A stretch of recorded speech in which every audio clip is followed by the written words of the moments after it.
kabar Anda semua? Semoga selalu dalam keadaan sehat walafiat. Kita ketemu lagi di hari Selasa. Kenapa penting saya sebut hari Selasa dan tanggalnya 24 Oktober 2023? Artinya tinggal sehari lagi waktu pendaftaran presiden dan calon wakil presiden ya. Dan ini saya akan ajak ngobrol Anda dengan Bung Rocky. Tapi kelihatannya Bung Rocky tampil keren, agak mencurigakan ini. Halo Bung Rocky.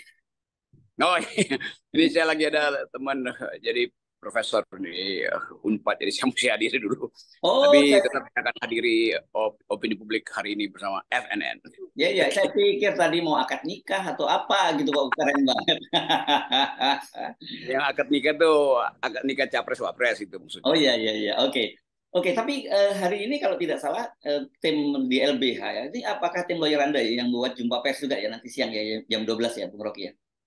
Oh ya, itu karena status saya dinaikkan ke tersangka, Mm-mm. maka teman-teman LBH dan lawyer saya, para pengacara itu lakukan konferensi pers. Jadi silakan datang ke YLBHI atau ikut ada linknya di Zoom Di Zoom ya. Jadi untuk jam 12. menjelaskan. Sebenarnya intinya untuk menjelaskan bahwa semacam kriminalisasi buat apa diproses sesuatu yang sifatnya kritik publik, kan itu dasarnya. Tapi nanti tim pengacara saya yang akan Ya, jelaskan. ya, Haris ya. Asrar dan teman-teman LBH.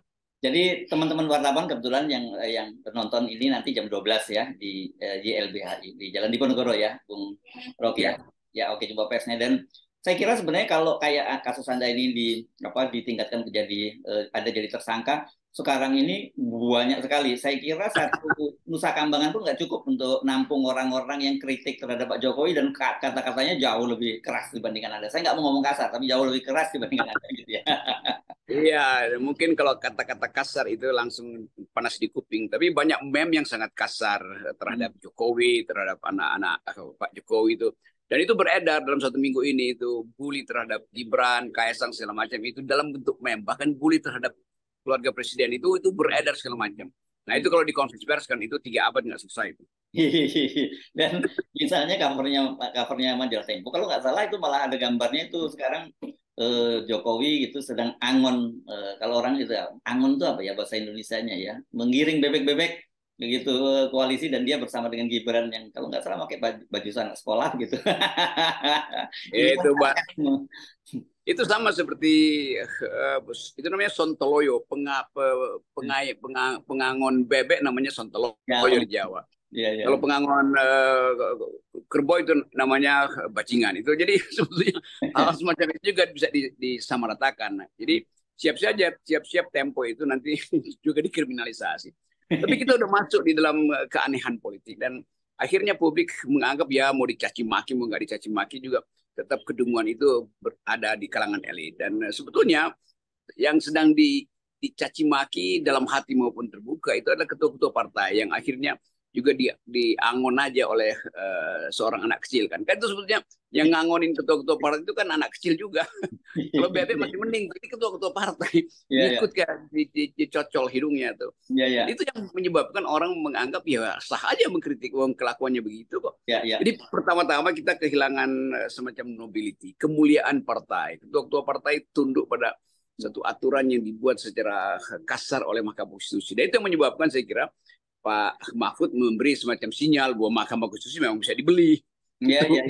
ya. Oke, tapi saya kira gini, banyak orang juga sebenarnya salah dalam membaca Gibran itu ya, Bung Rocky. Karena saya dapat meme juga itu katanya kan orang banyak mempersoalkan bahwa Gibran tidak cukup punya pengalaman karena dia belum sampai 3 tahun lah jadi wali kota. Tapi orang lupa katanya Gibran tuh punya pengalaman panjang. Dia pernah jadi anak wali kota Solo 2 periode, pernah jadi anaknya gubernur di DKI dan pernah anaknya presiden 2 periode. Itu pengalaman juga kata dia begitu.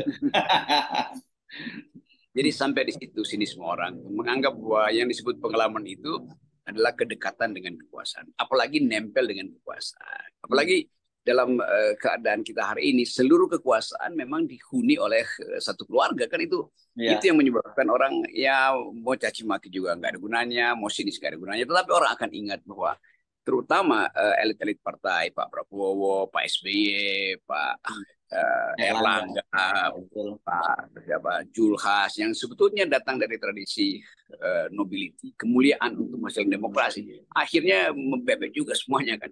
Jadi apapun kita mesti kasih kritik. Bahwa yang rusak itu adalah demokrasi, yang rusak adalah hierarki, kemuliaan. Yang rusak adalah prinsip-prinsip bernegara. Itu semua dirusak. Dan Ya, yang rusak pertama adalah MK. Kenapa MK dirusak? Karena dia bagian dari kekuasaan ya, yang arogan, yaitu ya. keluarga presiden. Jadi ini satu keluarga di istana yang merusak kehidupan bernegara.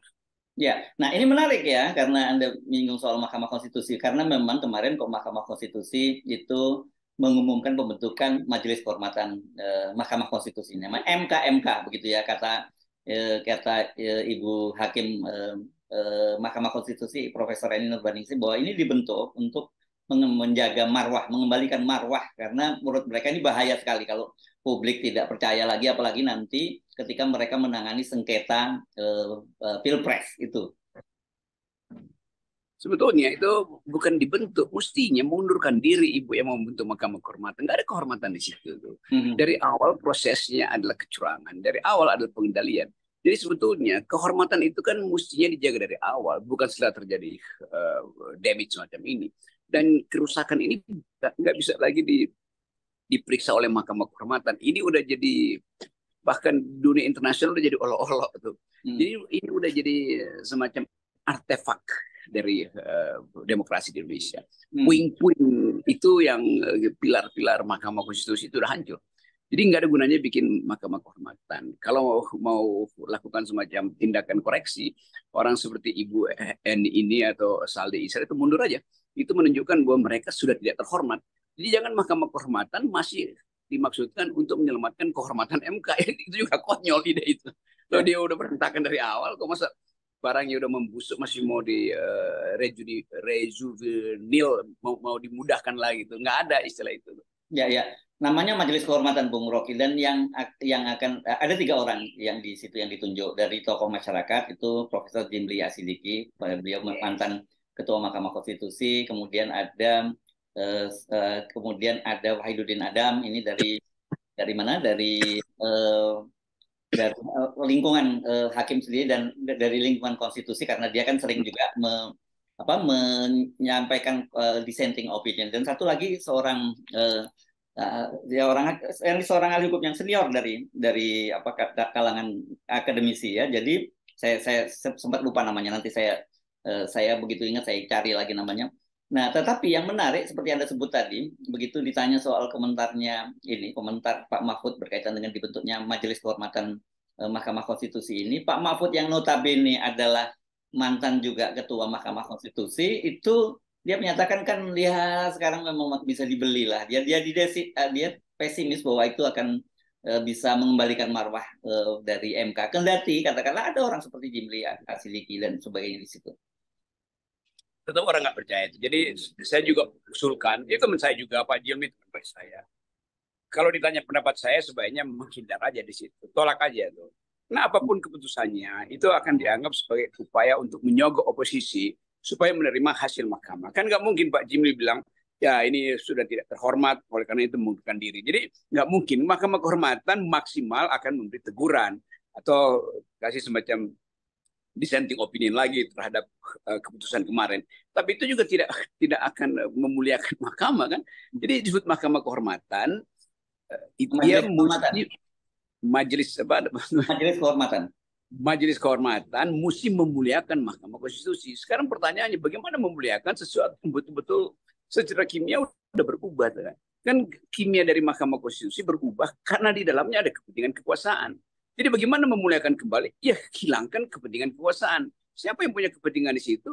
Ya ketua Mahkamah Konstitusi. Jadi pecat aja dia kan kalau itu dilakukan. Tetapi itu juga tidak akan mengubah fakta bahwa Gibran udah jadi wakil presiden. Kalau begitu apa yang mesti dilakukan? Ya impeach presiden. Kenapa? Karena kalau Mahkamah Konstitusi atas dasar temuan Majelis Kehormatan melakukan suatu tindakan yang buruk, maka itu artinya mesti diperiksa siapa yang menyebabkan tindakan buruk itu, siapa yang perintah. Dengan mudah kita bisa usul bahwa Presiden Jokowi memerintahkan satu akhlak yang buruk. Dan di dalam konstitusi kita justru diatur bahwa tindakan tercela itu adalah potensi untuk impeach. Jadi Pak Jimli juga mesti berpikir untuk meneruskan logika ini untuk mengimpeach presiden. Kan nggak mungkin kehormatan mahkamah itu bisa dipulihkan kalau presiden sendiri yang berdiri di balik mahkamah itu tidak diimpeach. Kan kita mesti lurus dong berpikir, jangan tanggung gitu. Ya, ya. Dan ini ya, yang tadi satu hakim lagi adalah ahli hukum Bintan Saragih ya, saya lupa menyebutkannya tadi. Nah, ada 3 orang jadi Wahidudin Abbas, Bintan Saragih itu dari akademisi dan dari tokoh masyarakat itu Pak Jimli. Nah, ini saya kira juga agak repot posisi Pak Jimli ya, karena beberapa waktu yang lalu Pak Jimli itu diketahui bertemu juga dengan Pak Prabowo di rumahnya. Ada di media-media muncul beritanya. Nah, saya kira dengan cara begini orang pun juga akan tidak percaya kendati Pak Jimli nanti bersikap independen gitu ya. Nah, menurut saya menarik itu kalau usul Anda ya Pak Jimlik nanti jangan sampai dijadikan kayak lipstick seperti Saldi Isra dan juga hakim-hakim lain di Mahkamah Konstitusi yang selalu dissenting opinion. Kan begitu ya. Loh, kan nanti bisa dipakai. Loh, kan udah dibentuk majelis kehormatan begitu. Iya, itu artinya itu jangankan Pak Jimli, Jibril pun kalau diminta jadi majelis kehormatan dia akan menolak tuh. Karena dia tahu ini udah di ujung Shiratul Mustaqim. Jadi sebetulnya biarkan aja dilewati untuk kemudian dihadang di depan pintu surga kan. Kan tanda-tanda kehancuran itu nggak bisa dicegah tuh. Ada krisis ekonomi, harga rupiah udah bisa-bisa. Ada kepanikan Sri Mulyani, tiba-tiba mesti mendekat ke istana. Para investor asing, kalau kita baca statement-statement mereka di dalam pertemuan banyak korporasi menganggap bahwa Indonesia ini udah nggak masuk akal tuh. Jadi semua sinyal itu mesti dipandang juga oleh Pak Jimli. Jangan menyelamatkan sesuatu, tapi justru memberantakkan harapan tuh. Sebaiknya Pak Jimli itu datang untuk menyempurnakan pembusukan itu kan. Decaying itu hanya bisa terjadi secara sempurna kalau lembaga itu dianulir isinya itu. Biarkan pilarnya masih ada, tapi nanti kita isi setelah pilpres nanti kan. Jadi sebetulnya kita mau katakan pada teman-teman yang masih percaya bahwa mahkamah itu masih bisa direkonstruksi dengan dalih kehormatan masih bisa dipulihkan, nggak bisa. Kalau yang berbuat celah itu, berbuat kesalahan itu hanya 1-2 hakim, ini potensial untuk menghasilkan kekacauan baru. Bayangkan misalnya nanti ada kecurangan pemilu itu akan terjadi masif. Lalu dibawa lagi ke Mahkamah Konstitusi. Lalu hakim yang sama memutuskan itu lagi. Lalu Ketua Mahkamah Konstitusi bilang ini udah kita putuskan bahwa tetap yang menang si ini. Dan orang tetap nggak percaya. Jadi sebetulnya apapun yang dilakukan oleh pemerintah atau lembaga independen untuk menyelamatkan kehormatan Mahkamah Konstitusi itu nggak akan didengar lagi oleh sejarah. Jadi sejarah udah memutuskan bahwa Mahkamah Konstitusi Anda udah selesai. Anda adalah barang rongsokan. Sekarang itu intinya. Iya, ya. Oke, gini ya. Saya membayangkan begini, Bung Rocky. Kan Pak Mahfud sendiri juga menyatakan bahwa keputusan Mahkamah Konstitusi itu final dan mengikat. Artinya, ya harus dijalankan. Bahwa kemudian katakanlah misalnya Pak Jimli menyatakan bahwa ada pelanggaran kode etik, ada konflik of interest gitu. Apakah kemudian itu bisa untuk membatalkan karena disebutkan sudah membatalkan pencapresan Gibran karena itu kan dikatakan sudah final dan mengikat. Jadi saya kira ini bisa tetap akal-akalan aja. Oke, ada teguran kepada Mahkamah Konstitusi, ketuanya Pak Anwar Usman. Tapi orang kan sebenarnya melihat proses harusnya kasus ini membatalkan pencawapresan Gibran gitu. Itu sama seperti di bengkel itu ada mobil kinclong dijual dengan harga mahal, padahal sebelumnya mesinnya mesin bodong dan silindernya udah 3 kali pecah gitu. Ngapain juga tuh. Kita tetap melihat bahwa memang masih ada upaya tuh untuk seolah-olah memutihkan apa yang hitam di Mahkamah Konstitusi. Dan lebih berbahaya orang-orang teman-teman saya Pak Jimli, Bintan Saragih segala macam itu masih mau dibujuk gitu. Jadi saya ingin supaya ya oke, kalaupun mereka mau ke situ ya udah, kita mau tunggu apa intinya. Begitu dia diucapkan justru memperburuk lagi keadaan. Karena ini bukan soal kehormatan Mahkamah Konstitusi, ini soal kepercayaan publik. Yang mau dibujuk dengan cara apa pun akan berubah. Pandangan mereka tetap bahwa ada seorang yang sangat berkuasa menginginkan putra-putrinya itu terlibat di dalam penentuan kebijakan, lalu memanipulasi marwah dari mahkamah itu. Jadi intinya bukan di Mahkamah Konstitusi, intinya ada di istana.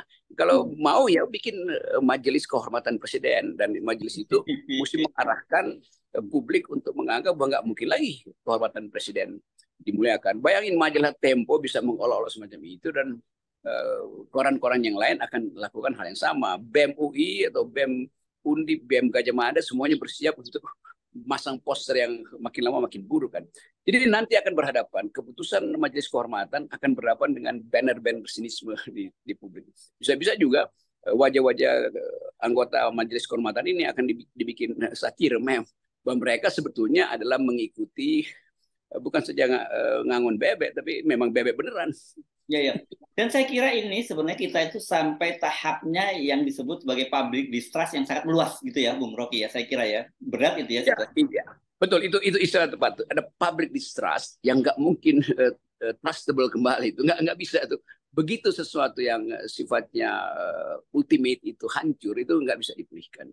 Sama seperti barang yang udah busuk, ya udah biarin aja dia diuraikan menjadi mineral oleh tanah, atau nggak bisa lagi dipulihkan status barangnya. Jadi begitu juga Mahkamah Konstitusi udah sampai pada titik, ya udah akhirnya jadikan dia semacam batu nisan demokrasi, pertanda bahwa di situ dikubur. Jadi teman-teman yang berusaha menggali kubur itu, ya itu percuma, karena yang Anda temukan adalah mayat-mayat dari kedunguan-kedunguan elit. Sebetulnya ini kedunguan elit yang kita kubur sama-sama. Ya, ya. Jadi kendati katakanlah kita bentuk majelis kehormatan yang sangat terhormat sekali, nah misalnya begitu, karena kan mereka disebut yang mulia gitu ya, itu pun nggak ada gunanya lagi gitu ya. Nggak ada, karena nanti orang bikin juga majelis kehormatan untuk memeriksa kehormatan terakhir dari mereka kan itu.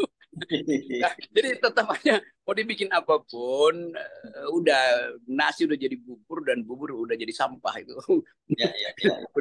Udah nggak bisa masuk dalam kepala, terutama generasi baru yang anggap apapun keterangannya bahwa Jokowi itu ya bajingan tolol kalau dalam istilah saya. Sebagai kepala negara dia bajingan tolol. Sebagai kepala keluarga ya dia berhasil untuk menguruskan ambisi dia tuh, dan itu juga akan diingat ada sebuah keluarga yang demi ambisi anak-anaknya itu menghalalkan segala cara tuh. Dan bagus juga sejarah akhirnya punya keterangan tentang apa yang terjadi di Indonesia. Demikian juga akan dicatat ketua-ketua partai yang capek-capek mendirikan partai, bikin kaderisasi internal tuh, dengan segala macam kurikulum yang canggih-canggih, akhirnya tunduk pada atau berubah menjadi bebek.